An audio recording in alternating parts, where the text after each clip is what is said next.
P V Sreenijan മാധ്യമങ്ങളോട് സംസാരിക്കുകയാണ്. ഇപ്പോൾ പൊല്യൂഷൻ കൺട്രോൾ ബോർഡും മറ്റ് അനുബന്ധ ഡിപ്പാർട്ട്മെൻറ്റുകളും അനിമൽ ഹസ്ബൻഡറി ഡിപ്പാർട്ട്മെൻറ്റും ഇപ്പോൾ സ്ഥലം സന്ദർശിച്ച് ആവശ്യമായ നടപടികൾ എടുക്കും.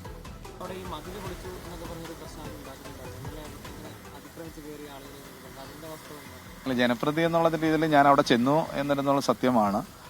ആ സമയത്താണ് ഇതിൻ്റെ ഉടമസ്ഥൻ്റെ മകൻ അവിടെ വരികയും അയാൾക്ക് ഈ പ്രമൈസസിലേക്ക് വീട്ടിലേക്ക് കയറണമെന്ന് ആവശ്യപ്പെടുകയും ചെയ്തു. പക്ഷേ അവരതിനെ പോലും സമ്മതിച്ചില്ല. സ്വാഭാവികമായിട്ടും ആ ഉടമസ്ഥൻ്റെ മകനാണ് മതിൽ ചാടിക്കിടന്ന് അകത്ത് കയറി പരിശോധിച്ചത്. അതിലിപ്പോൾ എനിക്ക് ഉടമസ്ഥനെ തടയാനുള്ളൊരു എനിക്കില്ലാത്തത് കൊണ്ട് പിന്നെ ആരോപണം എന്ത് വേണമെങ്കിലും പറഞ്ഞു. അങ്ങനെ എന്തെങ്കിലും MLA നിയമവിരുദ്ധമായിട്ട് ചെയ്തിട്ടുണ്ടെങ്കിൽ അവർ നിയമാനുസൃതം പരാതി കൊടുത്തു കഴിഞ്ഞാൽ അത് ഫേസ് ചെയ്യാൻ ഞാൻ റെഡിയാണ്.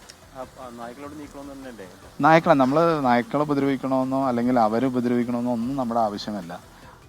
അവർ ചെയ്യുന്ന നല്ല പ്രവൃത്തിയാണെങ്കിൽ അവർക്ക് നമ്മൾ പൂർണ്ണമായ പിന്തുണ കൊടുക്കാം. പക്ഷെ അത് പൊതുജനങ്ങൾക്ക് യാതൊരു തരത്തിലുള്ള ബുദ്ധിമുട്ടുണ്ടാക്കാതെ ആ നായ്ക്കളെ പ്രോപ്പറായിട്ട് ഷെൽട്ടർ ചെയ്യണമെന്ന് തന്നെയാണ് നമ്മുടെ ആവശ്യം. അല്ലാണ്ട് ആ നായ്ക്കൾ ഉപദ്രവിക്കണമെന്നോ അവരുപദ്രവിക്കണമെന്നോ ഒന്നും നമ്മൾ പറയുന്നില്ല.